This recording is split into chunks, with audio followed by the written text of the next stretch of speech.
الله من الشيطان الرجيم. بسم الله الرحمن الرحیم. پچھلے کئی درسوں میں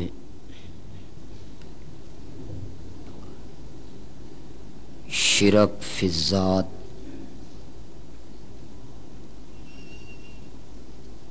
شرک فی الدعا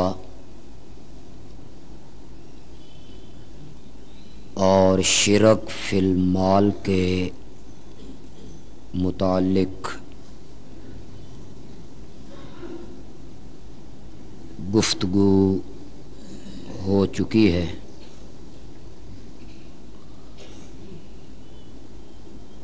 شرک فی الدعا اور شرک فی المال، یعنی غیر اللہ کو پکارنا اور غیر اللہ کے نام پر نظر و نیاز دینا،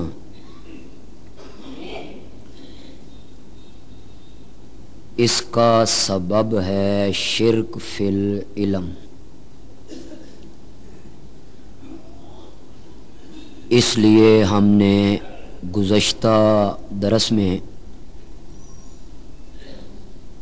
شرک فی العلم کے عنوان سے گفتگو کی ہے. غیر اللہ کو پکارنا اور غیر اللہ کے نام پر نظر و نیاز دینا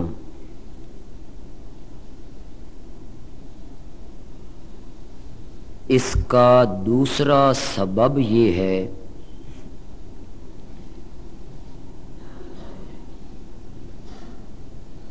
دوسرا عقیدہ یہ ہے کہ جو بندہ بھی غیر اللہ کو پکارتا ہے یا غیر اللہ کی نظر و نیاز دیتا ہے، وہ اسے نفع اور نقصان کا مالک سمجھتا ہے.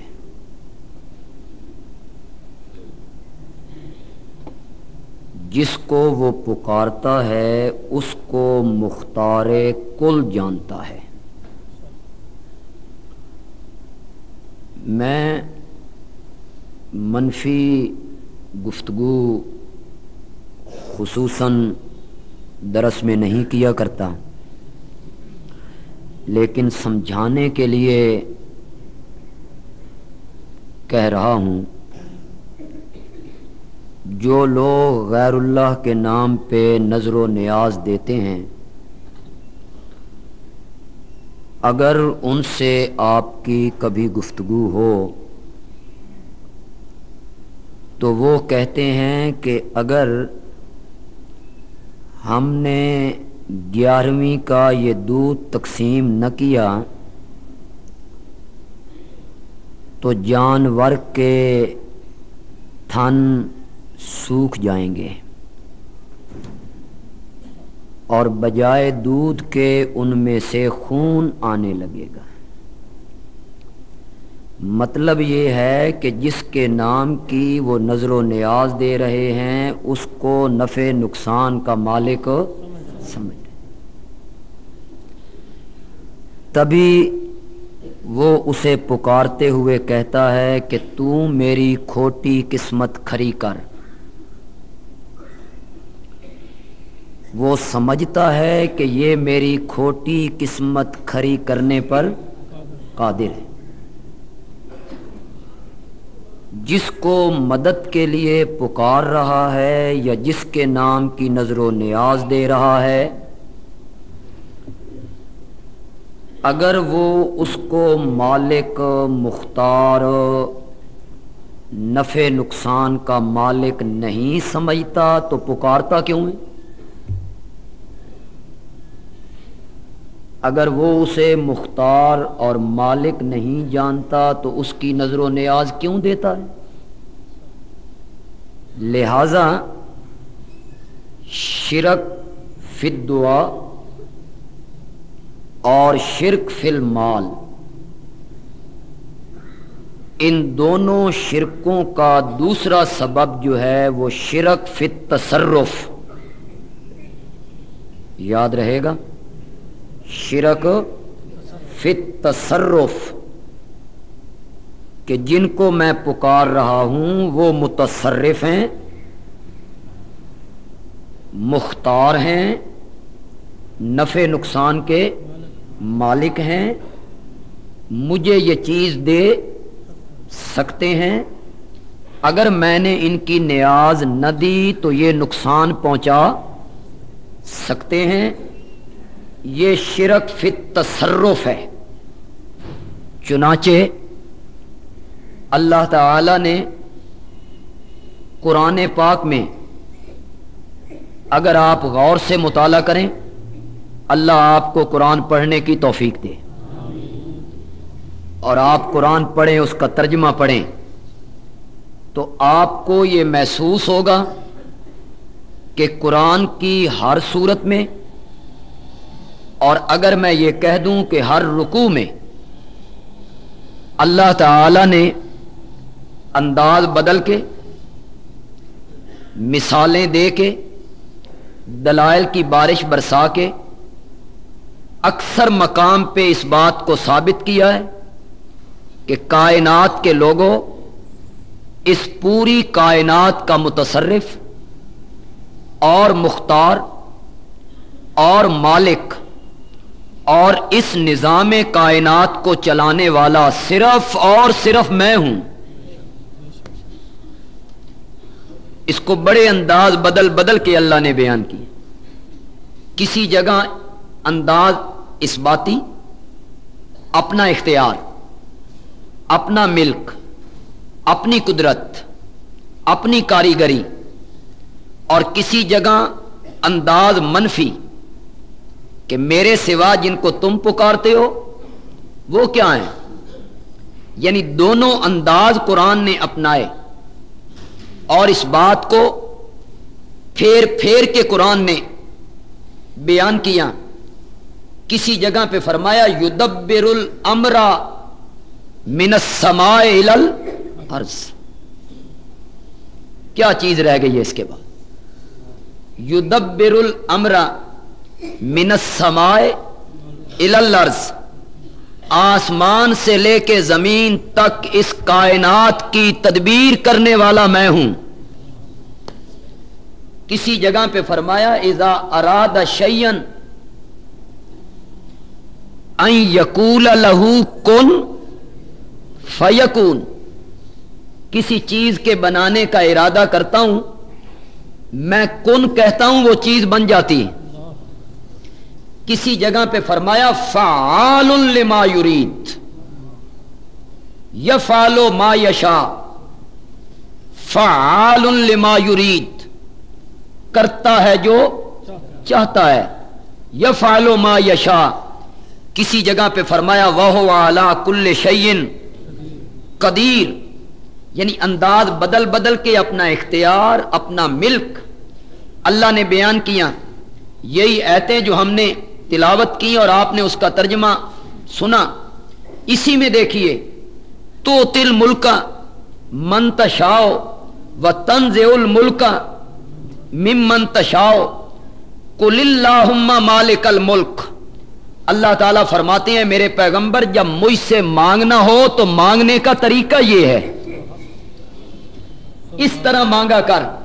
یہ مانگنے کا کوئی طریقہ نہیں کہ میرے دربار میں آئے تو اپنی حاجت پیش کر دی، میرے دربار میں پہنچے اپنی درخواست پیش کر دی، میرے دربار میں آئے اپنی دعا، اپنی تمنا، اپنی عرض پیش کر دی۔ اللہ نے فرمایا یہ مانگنے کا کوئی طریقہ نہیں، مانگنے کا طریقہ یہ ہے اپنی درخواست اور گزارش اور عرض اور دعا اور تمنا اس کے پیش کرنے سے پہلے ذرا میرے گیت گا. یہ ہے دعا مانگنے کا طریقہ. پہلے میرے گن گا. چنانچہ سورت فاتحہ میں یہ طریقہ اللہ نے بتایا، اور اس سورت کا ایک نام ہے تعلیم المسئلہ، یعنی وہ سورت جس سورت میں اللہ نے اپنے سے مانگنے کا طریقہ سکھایا. کیا مانگنا ہے آپ نے سورت فاتحہ میں؟ اہدنا الصراط المستقیم، یہ مانگنا ہے. تو فرمایا یہ مانگنے کا طریقہ نہیں کہ آؤ اور کہو اہدنا الصراط المستقیم، نہ، اپنی دعا پیچھے کر دے اور پہلے کہے الحمدللہ رب العالمین الرحمن الرحیم مالک یوم الدین ایاک نعبد و ایاک نستعین. ساریاں حمداں تیرے لیے، ساری خوبیاں تیرے لیے، سارے کمال تیرے لیے، ساری صفتیں تیرے لیے، ساری ثنائیں تیرے لیے، سارے گیت تیرے لیے. کیوں؟ رب العالمین، تو کائنات کا پالن ہار جو ہوا، الرحمن جو ہوا، رحیم جو ہوا، اور مالک یوم الدین جو ہوا، تو دنیا کا مالک، تو قیامت کا مالک. ایاک نعبد و ایاک نستعین، ہم تیری ہی عبادت کرتے ہیں، تجھ ہی سے مدد مانگتے ہیں. نمازی جب یہاں پہنچا، اوپر سے اللہ نے آواز لگائی فصل یا عبدی، مانگ میرے کول کی منگنا. فصل یا عبدی، مانگ مجھ سے کیا مانگتا ہے. اتنی جو میری تعریفیں تو نے کی، الحمدللہ رب العالمین الرحمن الرحیم مالک یوم الدین ایاک نعبد و ایاک نستعین، اتنی جو میری تعریفیں کی ہیں، مانگ مجھ سے کیا مانگتا ہے؟ بیٹے مانگتا ہے، بیٹے دیتا ہوں. بیٹیاں مانگتا ہے، بیٹیاں دیتا ہوں. عزت مانگتا ہے، عزت دیتا ہوں. مقدمے سے رہائی مانگتا ہے، مقدمے سے رہائی دیتا ہوں. پھر ہر فرقے کا آدمی یہاں پہنچ کے کہتا ہے مولا تیری اتنی تعریفیں، بیٹے بیٹیوں کے لیے، مقدمے سے رہائیوں کے لیے، بیماریوں سے شفاؤں کے لیے، قرضے اتارنے کے لیے، کاروبار میں برکت کے لیے، میں نے تیری اتنی تعریفیں نہیں کی ہیں. مولا تیری اتنی تعریفیں صرف ایک درخواست کے لیے کی ہیں، اہدنا الصراط المستقیم. یہ مانگنے کا طریقہ ہے. پہلے تعریف کرو پھر مانگو، پہلے گیت گاؤ پھر مانگو. ان آیت میں اللہ نے فرمایا کل میرے پیغمبر کہہ، یعنی جو مانگنا ہے تو اس طرح مانگ، اس طرح مانگ میرے پیغمبر. کیا؟ اللہم مالک الملک، اللہم مالک الملک، اے اللہ، اے بادشاہیوں کے مالک. معلوم ہوا تیرے سوا مالک کوئی نہیں. اللہم مالک الملک توتی الملک من تشاء، توتی الملک من تشاء، تو دیتا ہے بادشاہی جس کو چاہتا ہے. یہ بھی کبھی کسی کے وہم و گمان میں آیا. یہاں لوگ الیکشن لڑتے ہیں، انتخاب ہوتے ہیں، ووٹنگ ہوتی ہے، ممبر خریدے جاتے ہیں، بڑی چکر چلتے ہیں، پھر جا کے بھی کسی کو وزارت نصیب نہیں ہوتی ہے، نہیں ہوتی ہے نصیب. مولا تو کبھی کبھی اس طرح بھی کرتا ہے کہ کسی 14 سال کے بچے کو کنویں سے نکال کے مصر کے بازار میں بکوا دیا، اور مصر کے بازار میں بکوا کے عزیز مصر کے گھر پہنچا دیا. پھر عزیز مصر کے اس محل سے اور نرم و گداز بستروں سے ہٹا کے جیل کی تنگ و تاریک کوٹھڑیوں میں ڈال دیا، اور پھر جب تیری مہربانی کا بادل برسنے لگا جیل سے نکال کے تخت پہ بٹھا دیا. تو تل ملک من تشاء، تو جس کو چاہتا ہے بادشاہی عطا کر دیتا ہے. وتنزع الملک، اور تو کھینچ لیتا ہے اور تو لے لیتا ہے، بادشاہی چھین لیتا ہے جس سے چاہتا ہے. وتعز من تشاء وتعز من تشاء وتذل من تشاء. یہ آیت تم نے صرف اپنے دکان کے شیشوں پہ لکھوانے کے لیے رکھی ہوئی ہے کہ دکان کی دیوار پر اور شیشوں پہ لکھ دو وتعز من تشاء وتذل من تشاء، اور ساتھ لکھ دو فلاں پیر صاحب بھی لجپال ہے. تو پھر تعز من تشاء اللہ کیسے ہوا؟ لج کا معنی بھی تو عزت ہوتا ہے، لجپال کا معنی بھی تو ہوتا ہے عزت کا پالنے والا.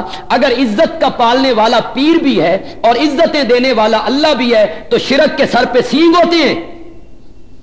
بندہ شرک کرے تو اس کے سر پہ سینگ اگ گئے. بھئی یہ مشرک آ رہا ہے. قرآن پاک میں اللہ نے فرمایا وَتُعِزُّ مَن تَشَاءُ، تو عزت دیتا ہے جس کو چاہتا ہے، وَتُذِلُّ مَن تَشَاءُ تو ذلیل کرتا ہے جس کو چاہتا ہے، بے یدک الخیر ساری بھلائیاں تیرے ہاتھ میں. ید کا معنی کیا ہے؟ ہاتھ، اور یہاں مراد کیا ہے؟ اختیار. ہاتھ سے مراد ہے اختیار، قوت. بے یدک الخیر تیرے ہاتھ میں ہے ساری بھلائیاں. انک علی کل شیء قدیر تو ہر چیز پر قادر ہے. تولج اللیل فی النہار تو داخل کرتا ہے رات کو دن میں تو دن بڑے ہو جاتے ہیں اور راتیں چھوٹی ہو جاتی ہیں. وَتُولِجُ النَّهَارَ فِي اللَّيْلِ اور تو داخل کرتا ہے دن کو رات میں تو پھر راتیں لمبی ہو جاتی ہیں اور دن کم ہو جاتی ہیں. یہ جو گردش ہے لیل و نہار کی، یہ جو گردش ہے لیل و نہار کی کہ دن آ رہا ہے پھر رات آ رہی ہے، ایک دوسرے کے پیچھے چلے ہوئے ہیں. سورج غروب ہوتا ہے، چاند طلوع ہوتا ہے، راتیں لمبی ہو جاتی ہیں، دن کم پڑ جاتے ہیں، پھر دن لمبے ہوتے ہیں اور راتیں زیادہ ہوتی ہیں. مولا یہ گردش ایام بھی تیرے قبضے میں. تولج اللیل فی النہار وتولج النہار فی اللیل وتخرج الحی من المیت تو نکالتا ہے زندے کو مردے سے، وتخرج المیت من الحی اور تو نکالتا ہے مردے کو زندے سے اور زندے کو مردے سے. انڈا بے جان ہے، انڈا مردہ ہے، انڈا بے جان ہے، تو نے اس میں سے جاندار چغزا نکالا. اور پھر مرغی جاندار ہے، اس میں سے بے جان انڈا نکال دیا. تو زندے سے مردے کو اور مردے سے زندے کو نکالتا ہے. یا عالموں کے گھر میں جاہل پیدا کر دیے اور جاہلوں کے گھر میں عالم پیدا کر دیے. یا کبھی کبھی تو اس طرح بھی کرتا ہے کہ حضرت نوح کے گھر میں کنعان، نوح کے گھر میں کنعان پیدا کر دیا اور آزر سے ابراہیم، زندے سے مردہ، مردے سے زندہ، مومن سے کافر، کافر سے مومن، عالم سے جاہل، جاہلوں سے عالم. یہ کرنے والا تو ہے. وَتَرْزُقُ مَن تَشَاءُ بِغَيْرِ حساب اور تو روزی دیتا ہے جس کو چاہتا ہے. وَتَرْزُقُ مَن تَشَاءُ وَتَرْزُقُ مَن تَشَاءُ کہاں ہیں وہ لوگ جو کہتے ہیں سنت جو کچھ دیتا ساڈے حضرت صاحب دی نظر کرم ہے، ساڈے حضرت صاحب دی نظر کرم ہے. کہاں ہیں وہ لوگ کہنے والے؟ قرآن کہتا ہے تَرْزُقُ مَن تَشَاءُ تو روزی دیتا ہے من تشاء جس کو چاہتا ہے بغیر حساب، بغیر حساب کے روزی دینے والا صرف انسانوں کو نہیں، درندوں کو، چرندوں کو، پرندوں کو، حشرات الارض کو، کیڑوں کو، مکوڑوں کو، چیمٹی کو، مچھر کو، سب کو روزی دینے والا، ان کا حساب رکھنے والا، ان کو ناپنے والا. یہ کون ہے؟ اللہ ہے نا.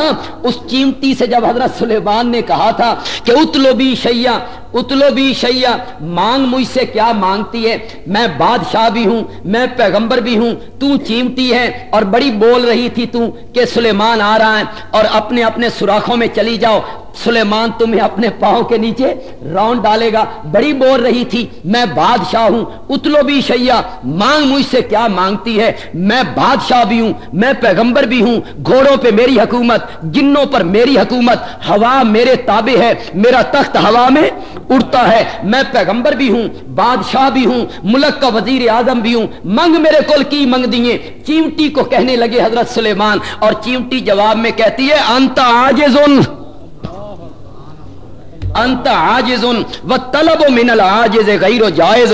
تو خود عاجز ہے اور عاجزاں کول منگنا جائز نہیں ہوندا، عاجزوں سے مانگنا جائز نہیں ہوتا. سلیمان تیری حکومت تخت پر ہے لیکن ہے تیری حکومت ہوا پہ ہے، پر ہے تو عاجز. گھوڑے تیرے تابع ہیں، ہے تو عاجز. جنات تیرے تابع ہیں، ہے تو عاجز. پرندوں کی تو بولیاں سمجھتا ہے تو عاجز. آج تو نے میری بولی بھی سمجھ لی پر ہے تو عاجز. بیٹھتا ہے تو تخت پر ہے تو عاجز.